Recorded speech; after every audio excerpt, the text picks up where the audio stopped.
from a galaxy far, far away. And a bookshelf straight out of the 90s. From Thrawn to Dantooine And everything in between. This is Legends Look Back. That's right. It's not Jared. Hold on, let me see here. Show notes. Let me upcoming earnings. Get this out of the way. Show notes. Here we go. Cold open. Freddy. Almost like HK47. I have to announce the feeling, right? So, I don't know if you guys, everybody on this show are listening right now. Jared just came from an epic journey that I was unable to go to, but thankfully, yeah, exactly. Big warrant. But I was happy to get Jared the ability to go. So, hey, there's that. But Jared, what was this journey about? Where did you go? This mystical land, I hear. That's right. Freddie hooked me up with some credits that made the trip possible. And then the hotel was like, oh, credits? And they quadruple charged me for the room that Freddie already paid for. So yeah. I had no spending money the entire time I was there. I went to LA, went to Legends Con in Burbank, California over this past weekend. The convention was Saturday, Sunday. Due to flights coming out of Arkansas, I got there early. I'll talk about that in a minute. And then got to stay for the entire day of programming on Saturday. We're going to talk quite a bit tonight, maybe 10, 15 minutes, just a brief preview of the fun things that went down at Legends Con. It was the trip of a lifetime for a Legends fan. I'll say that much. Oh, I've got some wild stories. We're going to release at least 2 YouTube videos chronicling the experience of Legends Con. Tonight's just a preview. However, guys, we are going to have a very special bonus podcast releasing as soon as this episode is over tonight. Our interview with Michael Stackpole is going to drop tonight. Ooh. Wow. If I can figure out how to log into all the correct software. Nice. So tomorrow. Depending on where you live. Yeah. It'll be out within the next 24 hours. So, and as far as I can tell, I'm not 100% sure on this, but I believe it is the very first podcast interview, at least that I've been able to find, specifically of Michael Stackpole being interviewed on a Star Wars podcast. Wow, that's cool. Michael Stackpole's first interview on Legends Look Back? Like, he's done podcasts, but he's not done a Star Wars interview. Oh, I see. Okay. All right, can before we release it, can we just edit it a little bit and then like just add some like from me like just so I can say I was in an interview with Michael Stackpole. Oh, I thought you meant just like ship noises. Sure, that too. I mean, I'm here for it. Some droids whistling.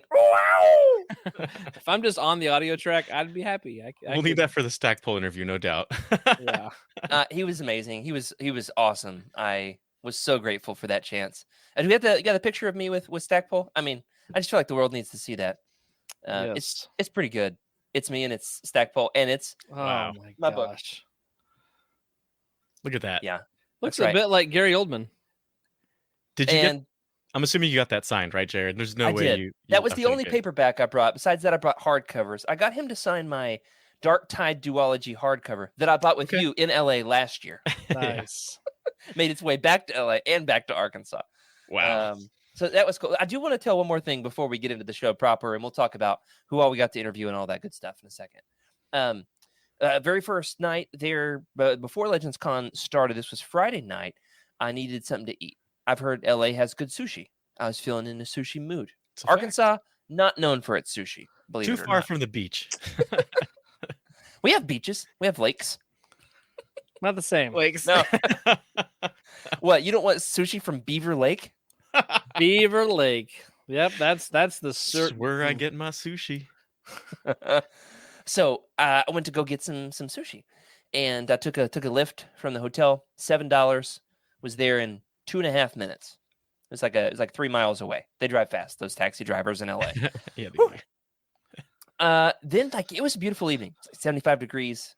I was really happy to be there. The palm trees, the crisp air, not humid, It was the sun starting to set. I saw these scooters all over town. You know what I'm talking Okay. about? Those You ever lime rode- scooters. You ever rode those like the birds? Oh yeah. Yeah. So I get the app, I scan it, and I'm gonna scoot back to the hotel. It's 3 miles is actually kind of a long way to take one of these scooters. It turns out, even though the taxi driver made it seem very quick and simple. I took this thing quite a ways with no helmet, and it says like where you better wear a helmet, and it says don't ride this thing on the sidewalk. And I'm like, I'm not about to drive it in LA traffic. No way. I'm on this No way. thing, and, Is this well, thing powered or is this you got a manual push it? You have to do like a first initial push, but once you get that initial push, it'll take off. it's an electric like battery operated scooter. I actually used to have a buddy who would pick these up in his truck, take them to his garage, and charge them. Oh yeah. Hmm. There's a whole and put them economy back out around on it. like college campuses overnight for a little bit of spending money. Nice. Yeah. So I took the scooter, and then it's getting dark. My phone, by the way, out of battery, absolutely on 1% battery. I'm getting nervous because I'm trying to find directions. I'm quite a ways from my hotel. And then it starts to go like this at me. And it's flashing a red light. And I'm like, I don't know what this means. It stops moving. I now have to physically scoot this thing. I'm over the interstate on a bridge. At this point, I'm going, what do you call that one, Freddie? Is it the 101 or is it the 479? Let's see. There's the 405, maybe. Anyway, it's near the hotel. I'm going. Drop that 808. I'm going over the interstate on this. There's some unhoused people looking at me like, man, this guy's an idiot. Do you need some help? I pull over, look at my phone, which is dying, and it says I've gone out of bounds. Guys, I'm out of bounds on the scooter. Oh my gosh. So I have to turn around. It's getting dark. I'm nervous. I go back by the unhoused man again, and he's like, gives me one of those. I have to go park it on a sidewalk back inside Inglewood. It wanted to be in Inglewood. Oh, Yes. that's another place. It wants to be in Inglewood, and I'm in. AKA by the way, Inglehood. yeah. That's where I'm at. Anyway, I finally get the scooter parked. My phone dies. Yeah. The sun sets. I panic. And then I look and I see it. I see the hotel. Oof. And I was able to walk the last half mile. You got the restraining bolt off or not on that scooter? I ditched that scooter. Just like, forget you. And it was harrowing. I was like, what is going to happen to me? Yeah. So it was a very fun trip. That was just the icing on the cake, the tip of the iceberg. That was before the convention had even started. Had a lovely time. It was wonderful. We'll get into it. But Rick, without further ado, let's start the show. Well, a little bit of ado because I'm not ready, but we're gonna start the show.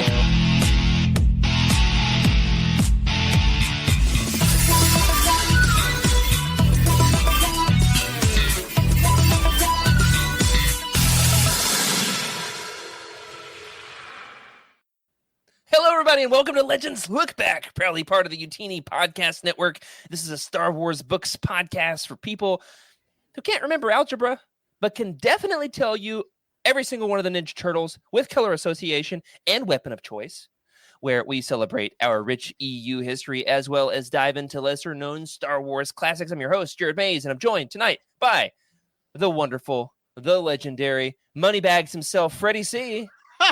Money bags. That is not true. It was just a hotel. Yeah. Hey everyone. I've been checking out the chat here, Jared, and there's a lot of action going on. I can't wait to hear your story of who you met and some other stuff at Legends Con. That's right. And We got some Legends Con folks here. We got Surfer Eddie, who I got to meet in the flesh. Flesh. That's right. His flesh is beautiful, wonderful, pristine flesh. I don't know why I keep saying flesh. It's not like a Yuuzhan Vong. Stop. He was great. As soon as I checked in, Surfer Eddie just looks at me like this. And I was like, what's happening here? And then he goes, "It's me, Surfer Eddie." And I was like, "Oh, hey!" It was Awesome. a wonderful moment. That's Giving so each other a cool. little Legends hug. All right, we got an interview with him. We'll put in the big Legends Con roundup here in a few days. But you know who doesn't get to make the Legends Con roundup because he wasn't there? Our producer, Rick Grace. So close. We almost made it happen. Almost. I was thinking about flying in and being there, but alas, no luck. Rick threw a Hail Mary, a last-ditch pass to try to get there. I did. I was a receiver and not a quarterback, so That's the problem. You should have been a quarterback if you were going to throw the Hail Mary pass. yeah, didn't.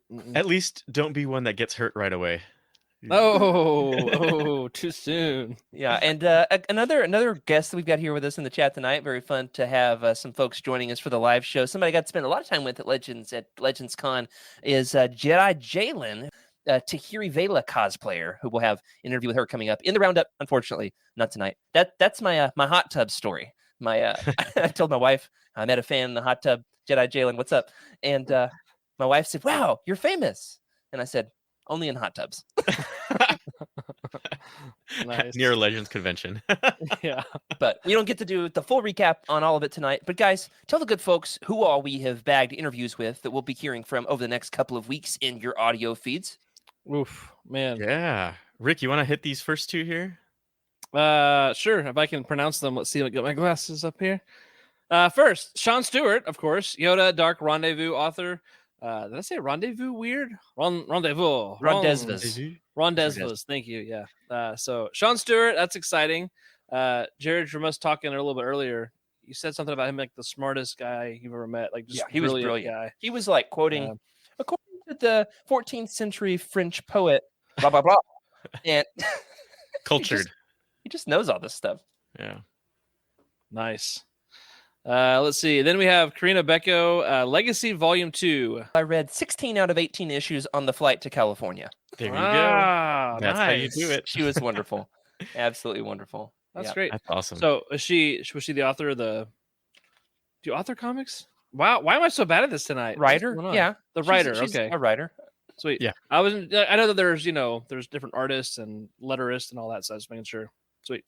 Yeah, and Sweet. we've got a couple more here, a couple more interviews. We've got Randy Stradley, okay, Crimson Empire, Dark Times, not bad. That's I know Randy Stradley. I mean, he was the editor-in-chief of Dark Horse's Star Wars line for 25 big years, deal. 20 years. Yeah.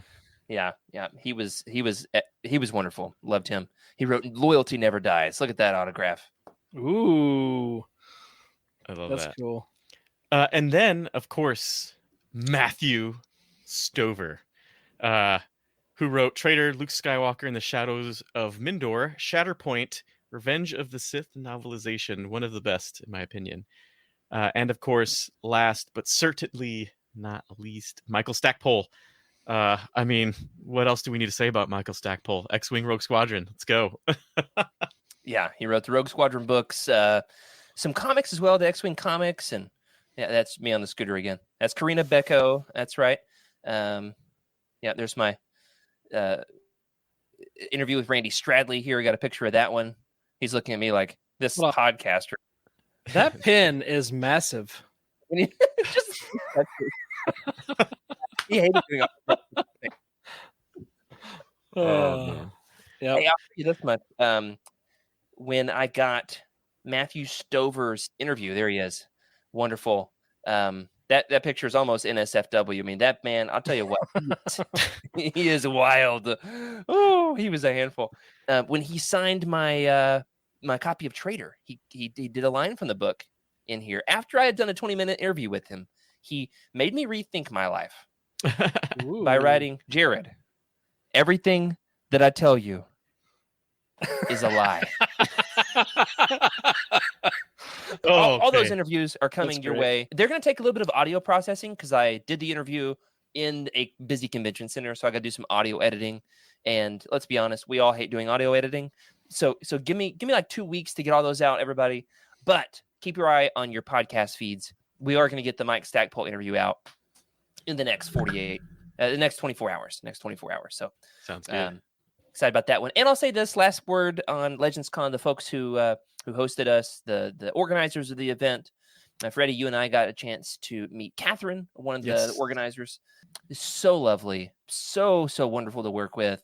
An absolute pleasure. They really gave us free reign of getting to interview these authors, which was huge for us, as well as the convention itself was really easy to make friends. It was laid back. It was not busy like Celebration, where you can't ever get to know anybody. It's just so packed and terrifyingly shoulder to shoulder. It was very chill, easy to get to know people.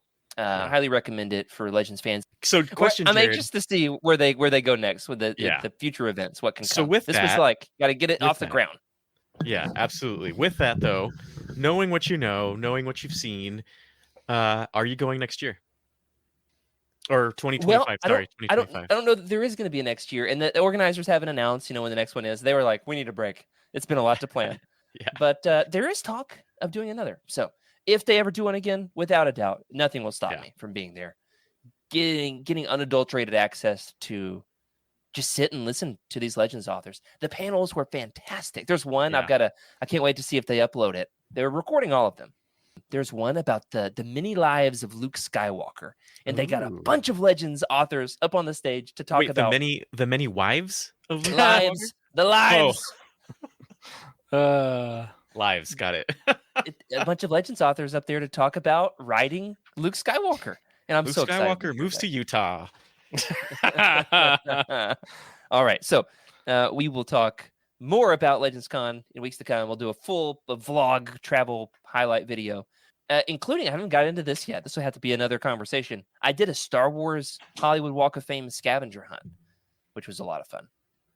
That's cool. Amazing. Yeah. We'll see. One of these days. Harrison Ford star.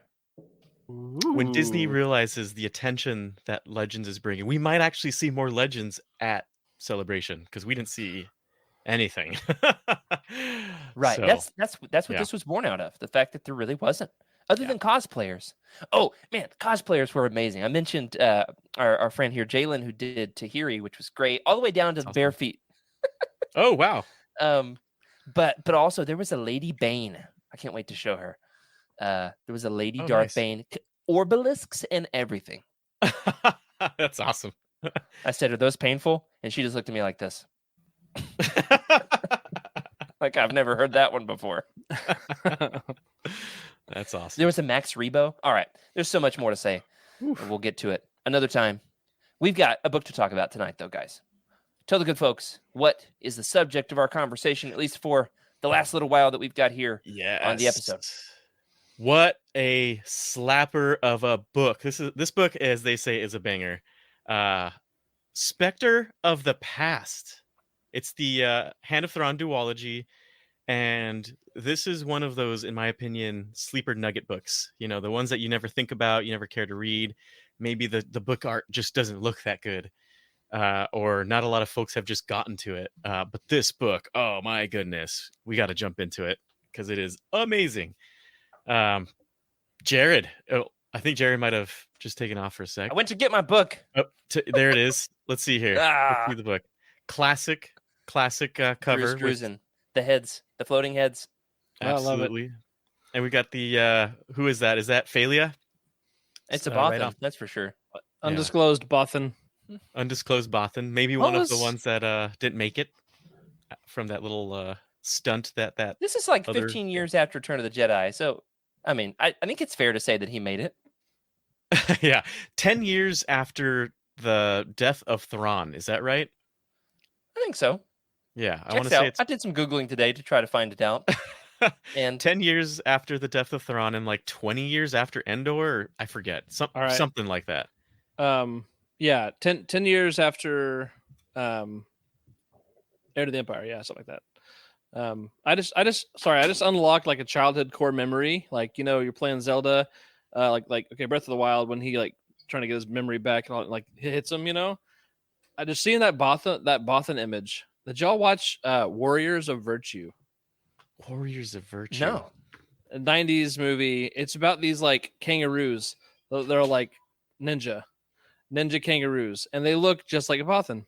I mean, not identical, but like anyway. That's gonna be the cold open next week. Yep. for sure. All right, You sorry. have, Move you along. have my attention at 90s Ninja Kangaroos. Oh my gosh, I remember it. 90s Okay, weird. Ninja Kangaroos. Robot. Yep. With the lag there, that was kind of auto-tuned, You and get I it. liked it. It was Yeah. so good. All right. So yeah, Just give Spectre me of one the of those Past. grills, so we'll be good to go. Who's reading the summary? Yeah, let's do it. All right, you are Rick. Sweet. I will read. I can do that. It has been 15 years since the death of the Emperor for the first time, not the slimy naked one. The Emperor or the Empire stands at the brink of total collapse. Their influence has dwindled to a meager 2,000 systems, but they have saved their most heinous plan for last. First, a plot is hatched that could destroy the New Republic in a bloodbath of genocide and civil war. Then comes the shocking news that Grand Admiral Thrawn, the most cunning and ruthless warlord in history, has apparently returned from the dead to lead the Empire to a long prophesized victory. Gasp. I had to read it. I'm sorry. Facing incredible odds, Han and Leia begin a desperate race against time to prevent the New Republic from unraveling in the face of two inexplicable threats, one from within and one from without. Meanwhile, Luke teams up with Mara Jade, bow chicka wow wow, using the Force to track down a mysterious pirate ship with a crew of clones. Yet, perhaps the most dangerous of all are all those who lurk in the shadows, orchestrating a dark plan that will turn the New Republic and the Empire into their playthings. That was a good summary, man. I like that. Well, it was almost word for word what's on the back of the paperback, except for I It's more. inserted. I reread that inserted- today. You did some good work to it. I inserted the Naked Palps line. Yeah, Believe it or not. Maybe that's all the it was. It gasp, makes it better. I don't know. the gasp and the bow chicka bow wow. Those were my 3 insertions. Is that it? Really? Yeah. I felt like it was more than that. It's enough. It's enough to matter. Okay, I put in the thing about their influence has dwindled to a meager 2,000 systems. It's crazy Okay. that they would have 2,000 planets still in the I know. Empire, and they're like, man, It's hold we on. ain't got nothing. You got to rewind that, Jared. It's not planets. It's systems. Like Okay. the solar system. So that's like maybe Not all 2 to 3 habitable. planets per Yeah, system. and they're like, man, we really suck. We only have 2,000 Man, solar systems. Well, not all are habitable. You know, you probably have some that are resources. indoor. You know, which habitable, I guess, but not. Secret Indoor bases, is absolutely populated. in the rebellion. What It's are you not talking about? populated. I'm just saying, like, it's not a populated You don't know world. anything about the rebellion. Rick. Endor is incredibly populated. Hey, listen, either in this book or the next Got the one, Gorax. somebody It's like a was it Gorax. Card or Calrissian who never even heard of Endor or something. Or maybe it was Mara Jade. I don't remember. Somebody was like, "What's Endor?" And yeah, anyway. So Are you new here? yeah, The murder right? bears? Murder Oh no, it All right, was guys. Dagobah, not Endor. My bad. That's what I was. That's the line. Never mind. Dagobah with the tree spiders? All right. Rewind that. Hey, this is, of course, for everybody who's listening, your turnaround point if you have not yet read Specter of the Past, because we're going to Yes. get into full spoiler territory. Come back, listen to this once you have read it. And then after you've read it, continue reading for the next rest of your life, because Vision of the Future is extremely long. It's a long Yeah, one. it is. The longest Star Wars book ever. Yeah, sounds Even- about right. Even to date. Star by Star is up there. Mm-hmm. One of the two of those. How is many the longest. pages? More than I All of can them. read on one More than one, all of them. 1% speed. I've got it 100%. One times. All right. Hey guys, time for the rating. What's your rating? 704 pages, by the way. That's a lot. Oh my goodness. Yeah. 704. Jeez. Yeah. What's We'll our eventually get rating? through it.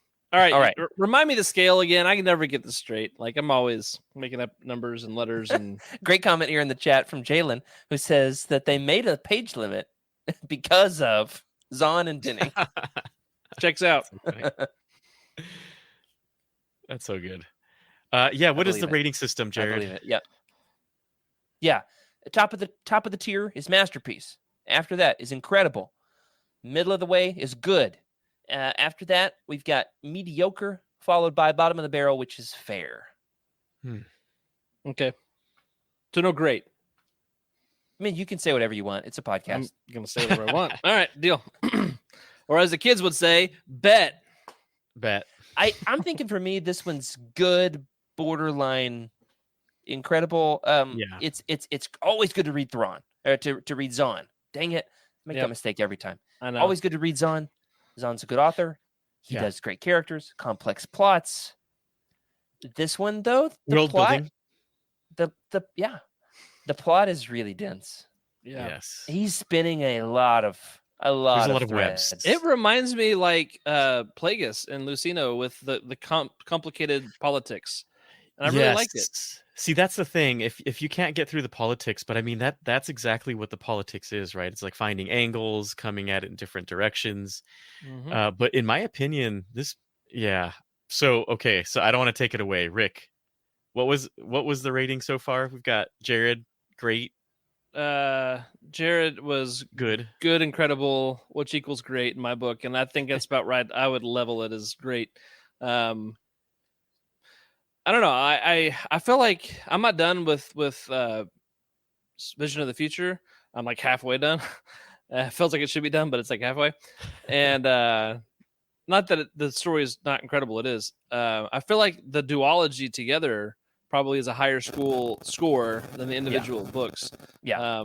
So I would say good plus for This me. one feels incomplete to me. Yeah. It's like he's just like, okay, we're just gonna need another book. Yeah. Yeah. So I know I said one, but how about two? And then he packs in 700 pages. This definitely Two, but it should have been three. If Zahn had the ability to probably combine this into one giant book, he would have. It would have been massive. 700 in the first or in the second, and the Visions of the Future, and what is it, 380 something for Specter of the Past. So it's a hefty book. Hey, great. Go ahead, continue, Freddie. Yeah, I'm just thinking you guys are both right here. I feel like in terms of number ratings, I give this like an 8.5. Not super fantastic, but like, hey, this is really solid. It does not stand on its own. You definitely need to continue reading. That's kind of like the hiccup there. But in terms of the world building, the character development, the making you care about some of these people, even though they were on an opposite side in previous books, right? And just Zahn putting his magic all over this book. It's amazing. I wish I could give it something higher, but Jared, that's the thing, right? You do absolutely need to read the duology. You cannot stop at this book. There's some plot threads in here where I'm like, what? But they do come together in the next book. Mm-hmm. And there are some things that happen in Vision of the Future, which we'll get to next month. I need some time to read it.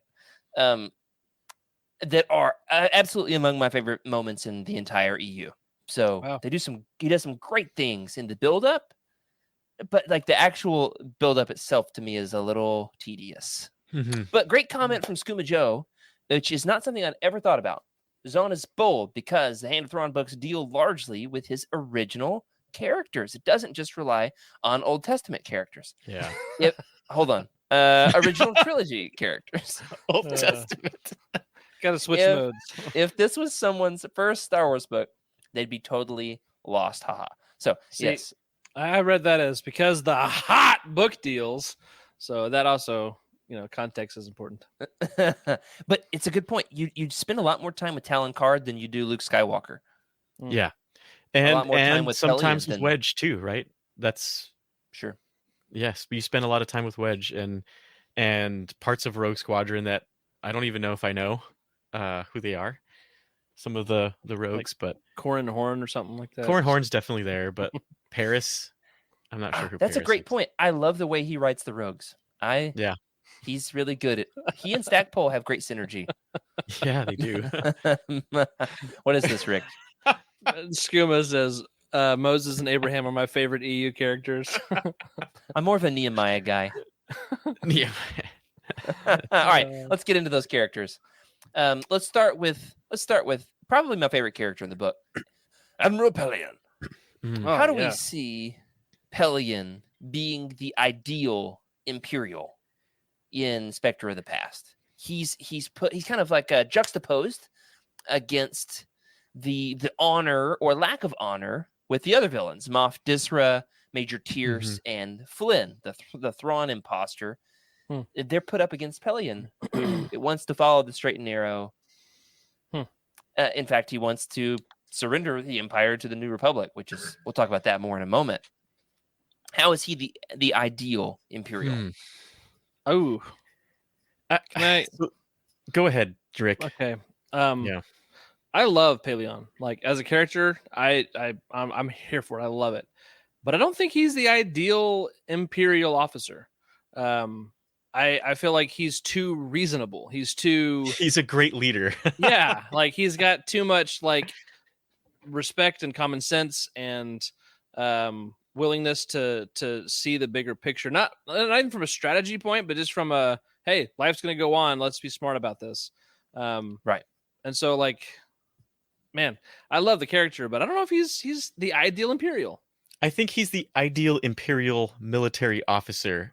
And I think the reason why he is ideal is he's thinking of survivability of not just himself, but of the Empire, right? The Imperial morals and theory of strong arm tactics, I guess. Yeah. Either way, but he's thinking of sustainability because they're in an unsustainable situation with just only a simple 2,000 systems. Yeah, meager. Meager. But also being enemies of the majority, which that kind of puts a strain on resources. I can see the Republic putting what do you call it, tariffs or something to further restrict their finances, and he's looking for a situation where this is, we need to survive, and there's only one way to do this, and that's to become part of that big thing. Yeah, his basic idea is we want to strike a truce with the New Republic to just be able to keep what we have, most of what we have. Yeah. And we can end the war. We're no longer just going to fight until they obliterate the Empire. Open trade. And we're just going to have our own little piece of the galaxy, and you can have everything else. It's time for the war to end. And if people want to join us by their free will, they can join us on their free will. Yeah. How free that will is, which is not really what the Empire does. That's the problem. Yeah. Mhm. All right, Rick. Yeah. Rick, we've talked about Pelion. You want to talk about Flynn? All right. Yeah. Let's talk about Flynn. We've got a fake Thrawn. There's a Thrawn impostor. We, Is as it the reader, is know it about Flim the Thrawn or Flynn? imposter. So, dude, okay, that's what I'm talking about for a second. So when I'm this is the first time I've experienced these stories. This might be the furthest on the timeline I've ever read, possibly. Wow, might be. And so, like, all this is new to me. Nothing's been spoiled, really. Like, at least not in this context. And so, I didn't know if Thrawn really came back. I didn't know what was happening. I was guessing it was a clone. The whole Mount Tantus thing. Like, surely Thrawn had a backup plan. And so, it was a big, big question mark for me. And I think, if I remember correctly, the reveal started with Flynn in character as Thrawn. And it's the perspective of he's back, and then like the curtains opened, and here comes Flynn. But I'm listening to the audiobook, and I totally heard Flim, and I like spit taked at that. Like I was like, what? They named a Thrawn actor conman Flim? Like who let Flim get into the book? Like that's the stupidest name ever. And like I like about to flip the table. Like I was so like irate about that. What's great is I really consider Hand of Thrawn like when Zahn has his excesses at their worst. So all of his writing tropes he hits so hard on.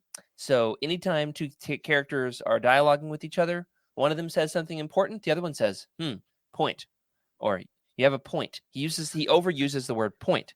His other thing he does, did you guys notice this? A lot of people do a lot of fingering of a lot of things. Oh, yes, they do. Fingering their beards, you name it. Their fingers fingering are there. Microphones, comlinks, fingering lightsabers, fingering blasters. There's a lot of it. And so, but then all the names have a whole bunch of apostrophes, and it's all those excesses. So yeah, Flim would be like the opposite of the like long names thing that he does. Yeah. That's fair. I got some more about Flim. Okay. Flynn. Flim flam. Yeah, that's the one. All right, so this is me watching it as in 20 or not watching, reading it in 2023. I crossing the universes here. I immediately thought of Mandarin from Marvel, who was Trevor, and acting as he's a con man, an actor pretending to be this scary gang warlord kind of guy. So me at my worst decided, hey, let's make a fun graphic for tonight, and let's use some Photoshop, and let's just go straight for Thrawn as the Mandarin. And I just want to say, Trevor Thrawn is not real. He can't hurt you. That's cursed. So Interesting. yeah, I had fun with For our this. audio listeners, you don't want to see this stuff. You don't. You don't. don't. You kind of Let's, do, but you want to look away quickly. You, So you really I'll- don't. That is a great comparison, though. Great comparison. There was somebody at Legends Con in blueface. Nice. Blue face. Is that what you call it? Is that a thing? Blue makeup. As A Thrawn Anyway. cosplay. impersonating Chiss Anyway. becomes such a thing that Yeah, it was How great. about this next one here, Jared? What, about Luke and Mara? Yeah. This is where we really start to see Luke and Mara come together, which is juicy. Oh, I love it. Yep. It's I like love those. it. It's like it reminds me of those awkward interactions you have with somebody before you know that you like them or have a crush on them, and you find yourself in really awkward situations where you overthink, and that's exactly how they feel right now. Yep. This is like, I'm a youth minister. My bread and butter is spending time with teenagers, and so watching them have little budding romances with each other is funny, because it's like, what do you mean you don't know if she likes you? Like, come on. Or just ask. I like Luke and Mara. I love their relationship. I Yep. think that Zahn is heavy-handed with this. Really? Yeah. I mean, it's not there in the first book. Like, it's just seeds. How is he heavy-handed? Is it too obvious, Jared? Like, It's so okay. Well, I what- think what is it's just he? such a foregone conclusion. Their relationship is really precious in the Thrawn trilogy, Mhm. especially the Merkur mission, Yeah. mission, where they don't, they're stuck together, but they kind of hate each other, but they secretly love each other. Yeah. It's great. In this, it's like everybody's asking, Luke, have you seen Mara recently? Oh, And yeah. he's like, Why would "No." I know? Right? Why are you asking me? And then Card's like, Mara, have you seen Luke Skywalker recently? He's a handsome one, isn't he? And she's like, oh, what, Luke? I don't know. I've not really thought about him that way. It's Yeah. it's just really overdone. It's awkward. It's awkward. Like Zahn, he knows he's putting them together. It's a foregone Yeah. conclusion, I think, before he goes to even write this duology. And I'm just gonna go out on a limb and say maybe romance isn't Timothy Zahn's strong suit. Whoa. I feel like Maybe he's it's- much better at world building than romance. We'll s- Military, battles, but Huh, no. interesting. Stackpole, Austin, those guys, great at romance. Yeah, that's true. Especially Stackpole. I mean, I really like the romance in some of those X-Wing books. So But I Jedi, like the first chapter is like intimate details about Murax and Corrin's love life, and it's like, I'm not yeah. didn't saying know that, that. he always gets it right. Yeah. Yeah. Yeah. All right. but I did ask. think I did ask Stackpole about the romance. So Okay. listen to that in your Oh, podcast players fun. to come. Nice. All right. Hey guys, we've got time for like 2 overarching questions here before we wrap up the show tonight. Which ones should we do? We've got several here to choose from. The fact that we've touched on the fact that this is pitched as the Hand of Thrawn book, and yet we're clued into the fact that the Thrawn in this book is actually an imposter. Yeah. I question if Zahn should have given that away to the reader, or if it should have been a bigger mystery and a reveal. Either way, Thrawn's legacy looms large in the Hand of Thrawn duology. How do we see Thrawn's importance, even though Thrawn as a character is not actually in Specter of the Past? How important is crazy. Thrawn? I mean, Thrawn, we still love Thrawn today in 2023. Yeah. Mhm. Oh my goodness. Thrawn. Oh, Yeah. What an enigma. Is that even the right word? What a character. For Thrawn to be able to cross into Legends, into canon without having a name change, really, and in my opinion, a tweak to his attitude, which I actually really like. I like Thrawn in canon, but even in the books, Thrawn's legacy, just Thrawn's name, frightens people so much that some of the top, most powerful people in the New Order, what is it? New Republic, sorry, New Order, New Republic, and I'm talking about, believe it or not the Senate, but Leia, Han Solo, Lando Calrissian, Talon Card, Booster Tarek. We're talking some of the most influential people in the galaxy with tentacles that just spread all over the place, having to get together to figure out what are we going to do, because this is a huge threat, and it just his name alone is already creating chaos in the Senate. So I feel like that's real life too, right? Thrawn's name just getting put out there created chaos at Celebration when we saw that Sure. slick black hair, blue hued skin. You're like, it's happening. It's happening. Yeah, and that's how they feel in this book. I will That's a say great it point. it has been super trippy reading this duology for the first time, living in 2023 when the show that's happening concurrently is featuring the same plot line. Somehow Thrawn has returned. Like, What if he's an actor? dude, like we will be screaming the Legends did it first, we'll be all over that. But it's it weird, was really Flim this whole time. I don't love that plot point. I am interested in, Rick, you'll see in Vision of the Future, what they're doing with cloning in this duology. It's really Okay. interesting. I think well, the question about the Thrawn being a central part of it, I think I liked knowing behind the curtain about Flynn and Thrawn, but the question that's out there for everybody is, what is the hand of Thrawn? Right. The whole data card. And so is it a person? Is it a place? Is it a tool, a weapon? And so I think that's really interesting, and that's what I'm hooked on right now. Like, okay, I'm about to find out. I'm there. It's and interesting. yep. It's great. And that continues. That plot thread continues all through the New Jedi Order and beyond. Really cool. Yeah. The idea, though, just the rumor that Thrawn is back has the power to totally unravel the New Republic, which is really cool. And I love the way that he seeded that. And it revolves around the fact that there's this thing, this atrocity that happened decades ago, the Kamasi genocide. Basically, the Empire wiped out Kamas. And what we've learned was there was a leaked document that showed that actually the Bothans were complicit in this, and A group of Bothans, unknown Bothans, and as such, the Bothans buried that information and hid it from the rest of the galaxy. And now just like the truth, what is the truth? It feels very, very modern, very 2023. Yeah. What are the facts This book ages versus what's really the well. spin on the facts? Yeah. Yeah, it does. It does. I- It talks about propaganda. Mhm. It talks about discord, sowing discord in relatively peaceful things. The Bothans are stupid. Talks about Well, that. the generalizations, Rick, that people make about a species. Yeah.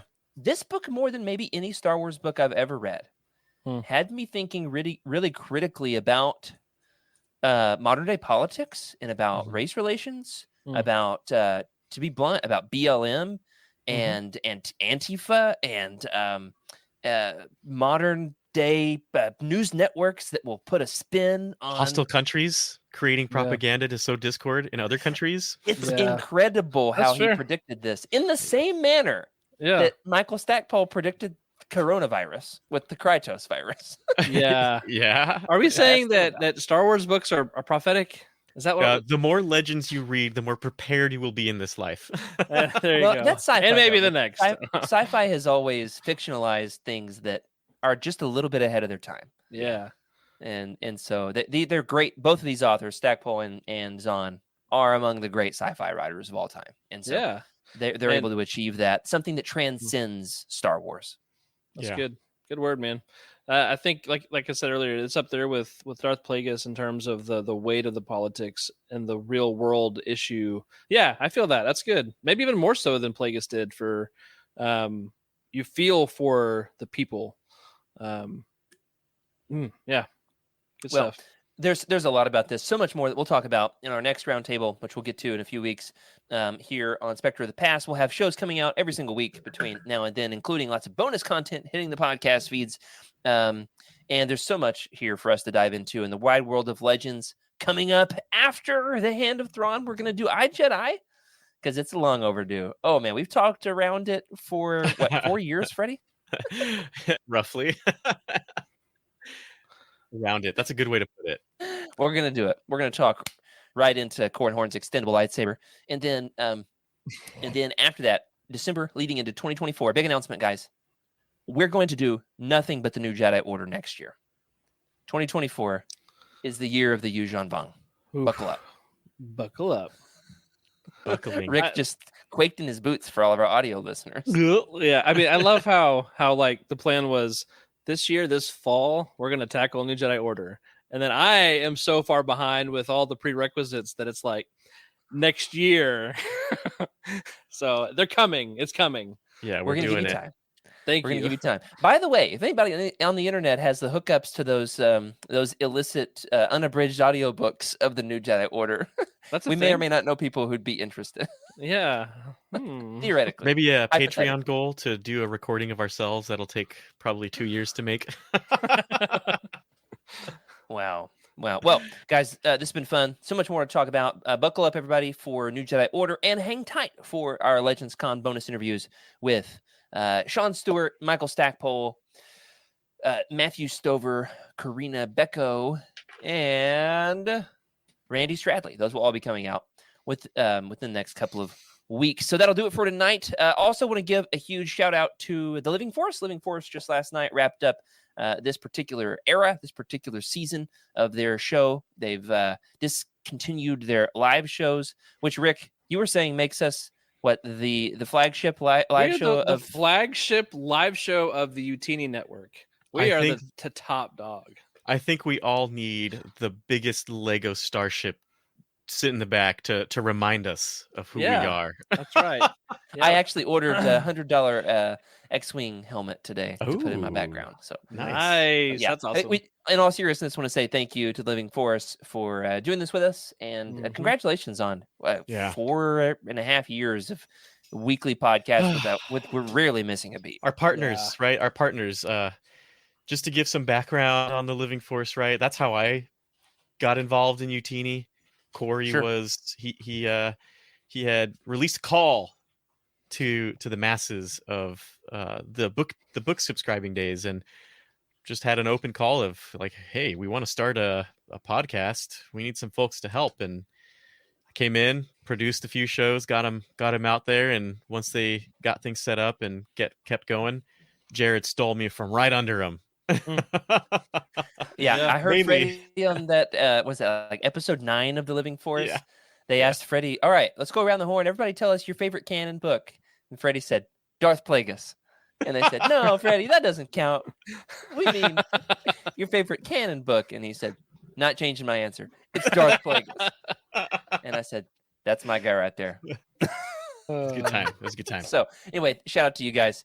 And we're anxious to see what is next for that show. But what's next for this show is a lot of New Jedi Order. We'll say that much. That's going to do it for this week. Thanks for joining us for Legends Look Back. Thanks to our incredible patrons for your support. We love making the show. We're glad you're along for the ride. Special thank you to Brian Drewley, Earl Q, Carl Sanders, Zach W, Michael Fry, and Raymond Bazinski on our Jedi High Council, as well as James T, Ashley Ingalls, Colton Fife, Chris Carrizo, and Sally and Chris Eilerson on our Alliance High Command for their amazing support.